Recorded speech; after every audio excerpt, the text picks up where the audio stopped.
কোন ব্যক্তি যদি বাড়ি থেকে বের হয় অজু করে, হ্যাঁ মসজিদে অজুর ব্যবস্থা আছে, আপনি করতে পারেন, তবে অজু করে বের হওয়ার মান ভিন্ন।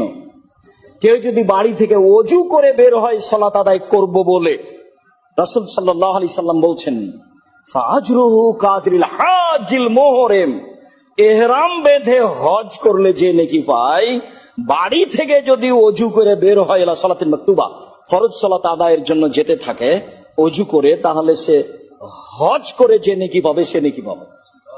এই কথা রাসূল সাল্লাল্লাহু আলাইহি সাল্লাম বলেন। আল্লাহর কাছে নেকি দেওয়া ভারী কিছু নয়। আপনি নেকি নিতে পারলেন না, বিচারের মাঠে যে সময়টুকু পার হয়ে যাচ্ছে আপনার, সেই সময়টুকুর জন্য এত আফসোস হবে, আহারে সময়টুকু পার হয়ে গেছে, একটু কাজে লাগাইনি। আব্দুর রাজ্জাক সাহেব কতদিন বলেছেন সূরা ইখলাস 3 বার পড়লে একবার কোরআন মাজিদ, একটু কেউ পড়ে না। ব্যাগ ভর্তি করে নেন, সূরা ইখলাস 3 বার সমান একবার কোরআন মাজিদ, 3 বার সমান একবার কোরআন মাজিদ, 3 বার সমান একবার কোরআন মাজিদ, নেকি লুটে নেন। নেকির পথঘাট খালি রেডি হয়ে আছে, মানুষ দোকানে বসে আড্ডা পিটে, আর একজনের বদনাম করে, ক্ষমতা দেখায়।